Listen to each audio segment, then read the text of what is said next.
Save the Semantics, episode 330. It is July 17th, 2025. My name is Myro. This is the podcast where I ramble on for a bit about some shit. Recording this on a Thursday afternoon / evening. Quick turnaround here. We got some breaking news, which I'll get into and give my thoughts on. And I also started playing, I decided, after all of this back and forth of what I wanted to play and all that, and I'm like, it's just like, there's just so much. I just decided to play what my heart desired, and I went with Final Fantasy IX, and I started playing that last night, just like about an hour or so, but I'll talk about that in a little bit. Just wanted to, some stuff has happened. I would say the big news, let's get the big news out of the way, is Damian Lillard has re-signed with the Portland Trailblazers, which is pretty big, pretty momentous, right? He's not going to be available next year in this upcoming season, but it's quite the story, you know what I mean? I think the fact that his last kind of tenure was, kind of ended in a bit of, it didn't exactly end the best in terms of the Blazers side and his side. But the fact that there's been kind of this mutual, recognition and coming back to the franchise that you said that you wouldn't kind of run away from the grind for is really it's quite the story, you know what I mean? I think obviously you can kind of envision what the storytell ending for his career, what his career is going to look like, but I think the fact that he was kind of brought back on a relatively, reasonable deal, if it sounds like. And also, they also did like a no-trade clause too, which I think in this case is fair. I think that's justified for your, who has been your franchise player. I think it's reasonable. And I think that, I hope that it kind of, the way in which Portland has been able to kind of develop over the last couple of seasons and the way they're sort of trending now, I think there is kind of this hope that they'll be able to kind of turn around, essentially kind of rise to the stature of a playoff contender, you know what I mean? They might still be a bit of a ways because of, some of their younger guys, but I think the way they played, especially kind of in the second half of the season where they were winning, they were winning they were going on like 8-10 game winning streaks at some point. Maybe you could point out and say, hey, there's a lot of tanking teams that are, a part of that stretch there. But I remember watching some of those games and they were beating quality opponents. They were beating teams like Indiana, who went to the finals. They were beating,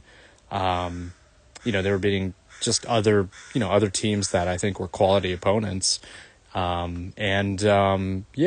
I thought that was like pretty convincing in terms of like what their identity was going to look like. I remember they didn't win this game, but one of the games kind of sticks out in my memory was the game that they played against the Knicks, where it went into, I think either it was overtime or double overtime, and Mikal Bridges hit the buzzer beating three to win that game. But that was a really fun game to watch. It was really exciting to watch their younger players kind of, rise up. Like Scoot Henderson had an awesome game.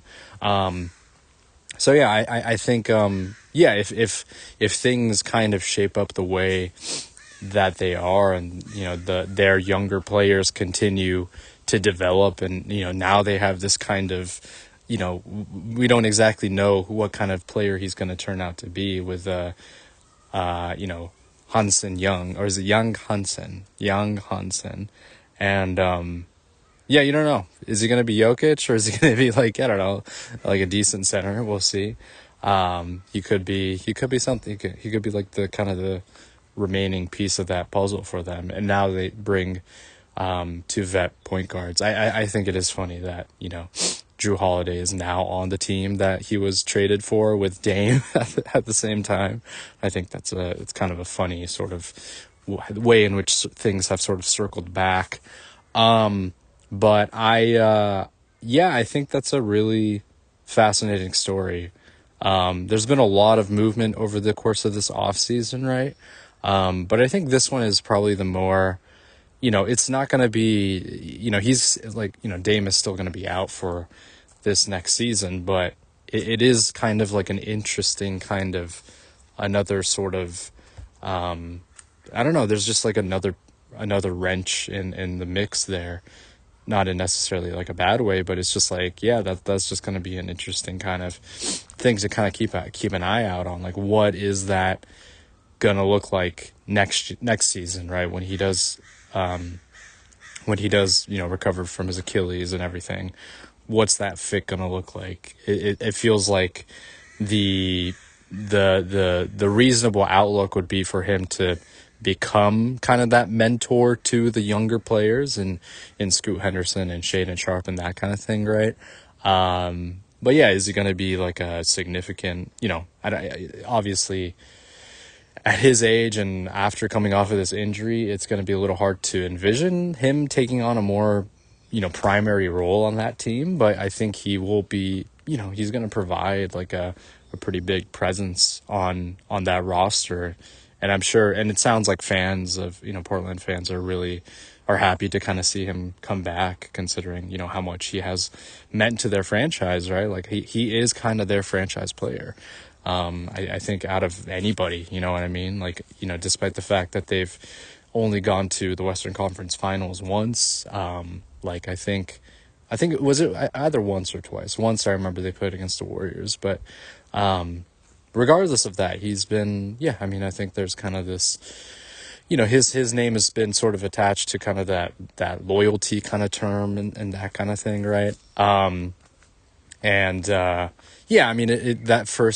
stint a few years back when he was traded to Milwaukee, I think was, I don't know, I think that was just kind of like the inevitable kind of conclusion to that sort of saga. But now, amongst just like kind of unfortunate kind of, events that have happened, obviously with the Achilles and everything and his injury, maybe there is kind of the silver lining of where his kind of career might eventually end up, right? Whether it's going to be him, playing, he signed like a no trade clause, so I'm assuming he plays out the rest of his career with the Blazers, right? And just kind of, just going to see like what that sort of, what that's going to look like. But it feels very hopeful in a lot of ways, even though the Blazers aren't necessarily, I don't know. I don't know if you can really consider them to be one of the better teams, but you can definitely see that they have a lot to, I don't know, there's like an upside to that team. There are things to look forward for them. So I think that that's kind of exciting. A little tie-in here. I was hearing, some rumors. I don't know if it was more speculation as opposed to actual rumors that were taking foot. But it was there were some talks about whether the Warriors would pick up Dame and if he would sort of come back on like a minimum deal for them as like a backup for them. That didn't really have like a ton of traction. Obviously, as like a hometown Oakland kid, like that would have been cool to see. Like that would have been cool. I just don't know how well that would have fit with like the makeup of the roster. And just having an additional roster spot for someone who, especially, just the timeline. He is like he's 35 now, so he's older, but in a way he still doesn't line up with like the timeline of the rest of the team. I sincerely believe that this is kind of the last year for kind of the Warriors to be able to kind of make some kind of push. That sort of fits with Jimmy's contract and everything. So I just don't know, and then once Jimmy's contract goes up, then it's like if Dame is going to come back the following year, I just don't know how that would work out, right? I just don't know how that would really turn out. And it would have been cool, sure, but it just wouldn't. Yeah, it just wouldn't. We need players right now. Like that's just kind of the thing. It's just that the present is all the Warriors kind of have right now to look forward to, and you can't really make bets on players, especially those that are coming off of injuries to come back and contribute at that point of their careers and contribute in kind of like a meaningful way as well, right? Like the Warriors need players that can contribute. I think that would be putting a lot on Dame. I'm sure he would have been able to do something, right? I mean, it would have been pretty wild to have him as a backup behind Steph, but yeah, I just don't think the timelines were aligned. So I'm okay with it, not necessarily panning out, and I'm happy to see him back with the Blazers. It seems to be like kind of a pretty amicable and happy reunion, and I think the fans especially, I think, are pretty happy to kind of see that occur. I mean, that's going to be huge for their kind of sense of, I don't know, just bolstering some kind of positivity for their fan base. Even though there has been kind of this, there's been this growth for them going into this next season with their younger players, continuing to develop. So, there's upside there. There's definitely some upside. So another storyline, you know what I mean? There's a lot of different teams that I think I've sort of been keeping my eye on, whether they're, in the Eastern Conference and in terms of like how they're sort of managing their kind of quote unquote rebuild and what they sort of expect to be, especially in the Eastern Conference where things are pretty up in the air. I'm looking at teams like Toronto and Detroit. Detroit, were able to make the playoffs last year, but are they going to be able to kind of step it up this upcoming season? Like there are certain teams that I kind of look at and go, that's going to be an interesting, team to sort of just sort of survey. And in the Western Conference, it's going to be tough, obviously. It's been kind of talked to death, like kind of the conference of death, how just the difficulty of getting into playoff positioning. But I do think that there is, I don't know, I would say if we're doing a little bit of a Western Conference preview right now, I would say, Thunder are obviously going to be at the top. I think Denver is going to be right there with them. Denver, I think, made some big improvements this past offseason. And then you got kind of the slew of like the Rockets. I guess you could kind of put the Rockets and the Nuggets sort of in the same tier. But afterwards, it's kind of just like just sort of like an ensemble of just a bunch of different teams. Warriors, Lakers, who else is in that mix? Clippers, the old teams, and then Minnesota, and then kind of afterwards, there's it's a bit more question marks. Again, Portland. What is I can't even really put Sacramento. Dallas is going to be a weird one. Like, what are they going to look like? Are they going to be a good team? With incorporating Cooper Flag as part of that team. But Kyrie is still out. I don't know. They might be a good defensive team, but who's going to score on that team? I don't know. And then just a bunch of, I don't know, Pelicans. I don't really think so, but it's just a lot of weird teams. Is San Antonio going to make a jump? I don't really think so, but so I think amongst all of those teams, like you can kind of see Portland maybe making a bit of a push, right? I think they can kind of slot themselves in to that sort of third kind of pack of Western Conference teams. If they have, if their players sort of trend in the right direction, if players of Drew Holiday, I don't know if he's going to be, necessarily the most, highest like contributor player at this point in his career, but I think he would be a good mentor. But yeah, are they going to make a bit of a leap, a bit of a push? So that's going to be, yeah, that's going to be something to really, I don't know.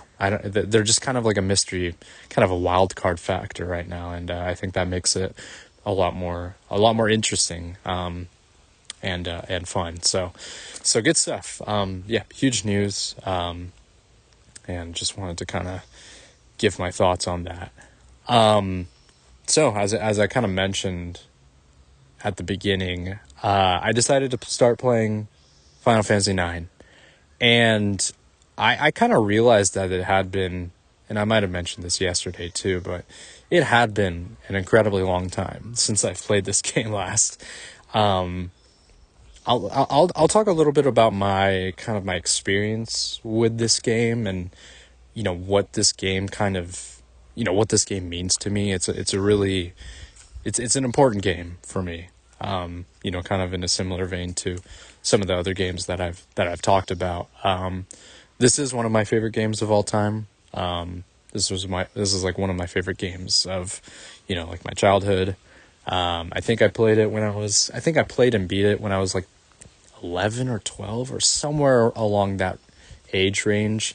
The thing about, and this was the first like Final Fantasy game that I played all the way through and saw it to the end. I think I grew up playing RPGs, Dragon Quest, Final Fantasy, those games especially.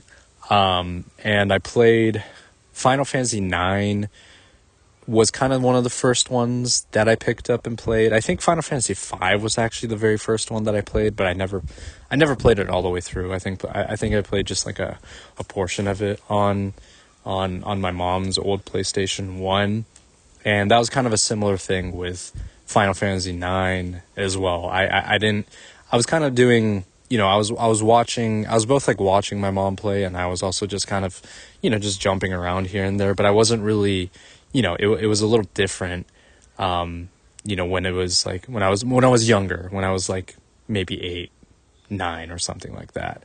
And then finally, when I was kind of old enough to sort of, get a better understanding of RPG mechanics and those kinds of things, I decided to, start from the very beginning and play all the way through. I also want to note that I originally played this game in Japanese with, some help of translating from my mom, because, some of the text I couldn't read all the way. So I got bits and pieces of the story. Like I understood like the, general through line of the story and kind of what was happening, but I didn't understand like the more nuanced details of it. So like I didn't really understand, like I think I might have talked about this before too. It was like, I got the general idea of like what Zidane was going through when he has his sort of like character struggles in sort of like the third act of the story, but I didn't understand why he was feeling that way necessarily, like, because I just couldn't pick those things up in translation, you know what I mean? And I wasn't necessarily, at that age, you're not really thinking critically about what you're playing and what you're consuming. So I was just kind of, I was just like, ooh, this is just such a, the game is so colorful and there's just so many things happening that you're just kind of like caught up in the fantasy of it, that you're not paying attention to the details. You're not really, I don't know, you remember kind of the big moments, and you remember certain areas, but you're not as like attuned to, character motivations and character arcs and those kinds of things, right? Again, it's just sort of a general feeling of what is happening and just being kind of swept up in this adventure. And that was just like just the fantastical elements of it was kind of what enamored me so much when I, played it, for the first time all the way through, but I again, just, I think a lot of things were lost in translation. Like I just didn't, I didn't understand a lot of what was happening, right? So yeah, it's just, comprehension skills, all of those things. So I actually think, and this was something that I was thinking about when I was thinking about replaying this game, was about revisiting this game in full and kind of taking in the story with a bit more of a close eye, and looking at the characters and that kind of thing, kind of in a similar manner to what I've done with, other games that I've played over the last, few years or so.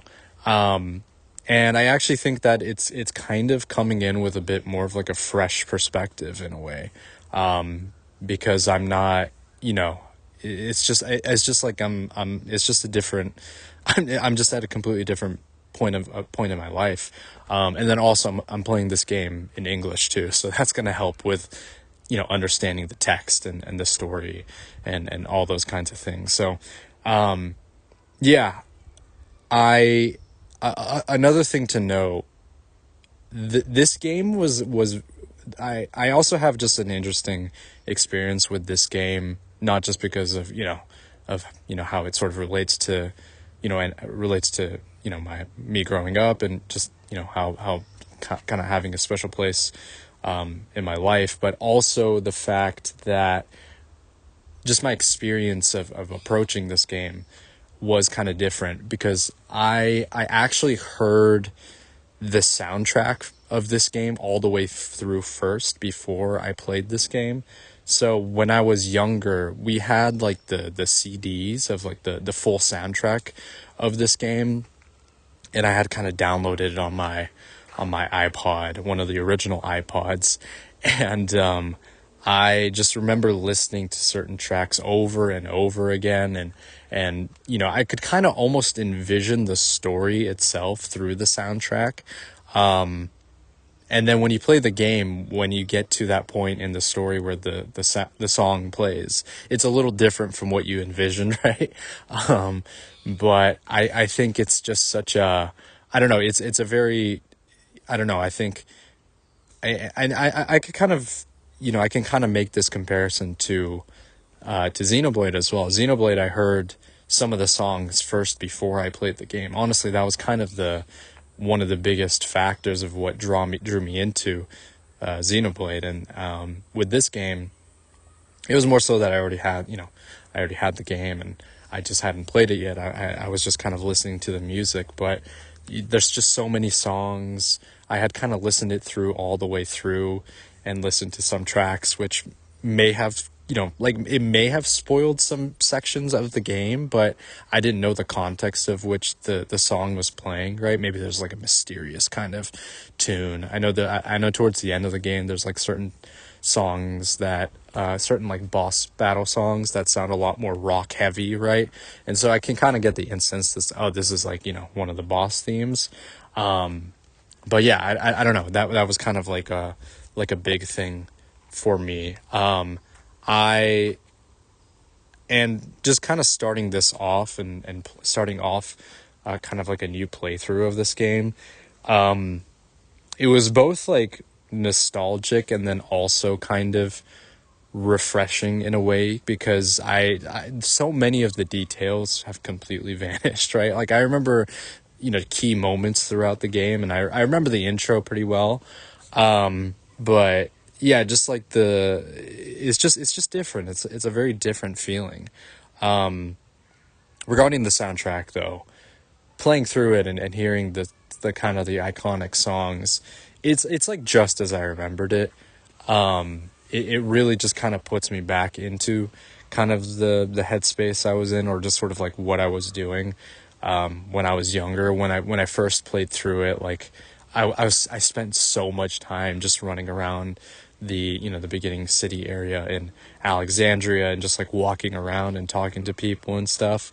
And this time around I was a bit more intentional. I was like, okay, I kind of know where I need to go, right?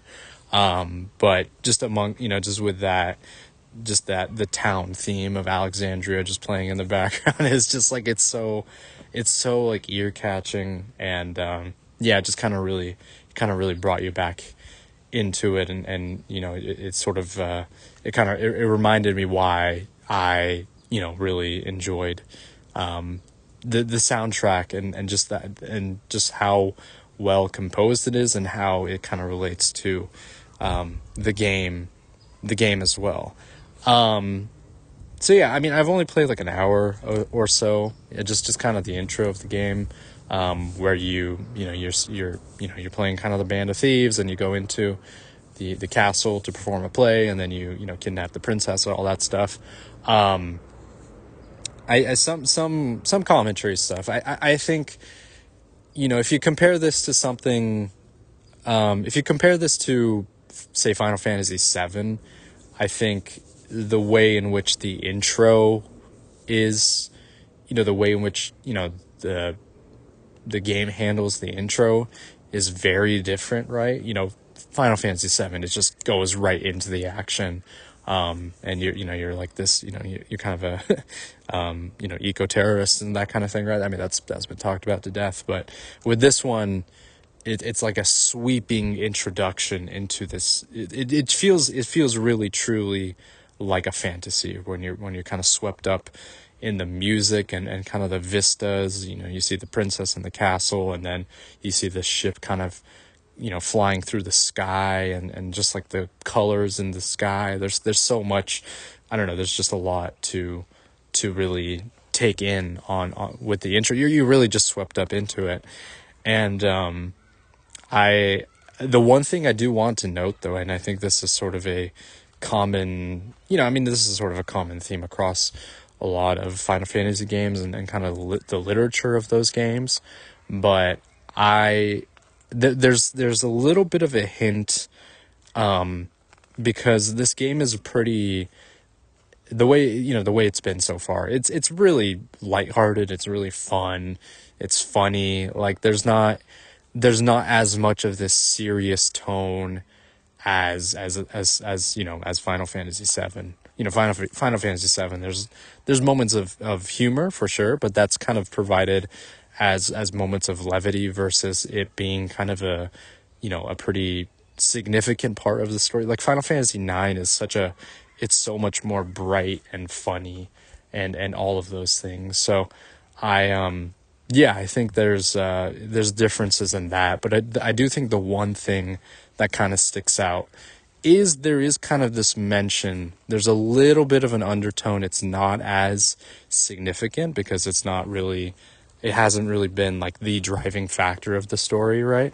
In the case of something, in Final Fantasy VII, that's like such a huge part of the story. So with 9, there's just a little bit of comment. If you talk to some of the townspeople in kind of the beginning area, there's kind of this mention, just kind of a class struggle kind of thing, where like they can't afford to go see the play that is, hosted by the thieves and attended by, the royal people and the wealthy people and that kind of thing. So there's a little bit of that. It's not as overt as something, it's not as overt as 7. But there's a little bit of that. And I know where the story is kind of leading, obviously. But I am curious of how that's going to play into the rest of the story. If that is going to even, if that's even going to be a significant part of the story, or if it's just maybe this more of like a subtext, kind of sub theme of the rest of this story. Because I don't know if that's going to be the prevailing theme, right? I think there's more about, identity and just kind of finding yourself and that kind of thing. I think that's a bit more of like a prevalent theme in 9 in particular. But I am curious of how maybe some of the other, just class and rich versus poor, that kind of aspect, and how that kind of plays into this story. Because I wasn't paying attention to that when I was younger. So I'm just curious of how that's going to be, sort of woven into this story. But yeah, those are kind of my initial thoughts of 9 so far. Just kind of thinking of it and thinking back on kind of my, just thinking of my experience of it, playing through it for the first time. And, I'm excited. It's really, I don't know. I think I've gone so I get in my head sometimes when it comes to games that I want to play. Like I often feel that there is this desire and this kind of, in a weird way, this almost responsibility that I have to play kind of a new game and that kind of thing, right? Because I mean, there's just so much out there, and I want to be able to experience a lot of those things. And I've talked about it with playing through indie titles, but I don't think that necessarily means that I can't go back and play these other games, right? Because, again, it is similar to experiencing it in, not for the first time, but experiencing it with a different lens and a different perspective, and going into it just in a completely different slate of kind of almost a blank slate in a way, right? And I think that's going to be really interesting for me. And this is a game, it's not something, I'm not revisiting a game that I haven't played in 3-4 years. This is a game that I haven't played in 15 years, right? So it's very different. It's going to be very different. And, yeah, I mean, it feels, there's other games that I want to revisit. Some of my favorite games that I want to revisit, that I haven't played for an incredibly long time. And yeah, I want to kind of go into it with that in mind, because yeah, I think that'll be, yeah, it would just be kind of interesting looking back on it. But yeah, I think I'm going to continue to sort of just document my experience playing this game, and things that I sort of pick up that I didn't when I was younger. And I think it's going to be fun. I think it's going to be a lot of fun. I'm really, yeah, I think it's, again, I know I'm repeating myself at this point, but I think I get sort of in my head about, wanting to try new things all the time, but I think there is a lot of value in going back and experiencing things again, and not seeing, not really seeing if they hold up, because I do think that this game holds up very well, but more so, what can I kind of glean from it that I couldn't before? And yeah, that's sort of the approach that I'm kind of going into it with this, and I'm enjoying it all the same, because it's just such a fantastic story and game, and I love it so much. And I think I have this feeling that I'm gonna love it even more after this playthrough. So yeah, I'm really kind of excited to endeavor on this. But yeah, once I think yeah, probably later this weekend or something like that, I'll probably catch up. Maybe tomorrow. We'll see. I'll see how I'm feeling. But yeah, outside of that, I'm gonna keep more discussions coming through for 9, and maybe some other stuff that I could get into, other games that I play. Because I think something else that I've already mentioned this, but something else that I am thinking of doing is just kind of like playing, like interspersing shorter games with this game, with a longer game too, right? I mean, I already do that with other games as well, but it's just something that I'm keeping in mind. Shorter games, like shorter story games, and just kind of to freshen things up a little bit. So when I do have the time and availability to do that, that is something that I am considering. But yeah, anyways, that's going to do it for now. And yeah, I'll probably catch back up later this weekend.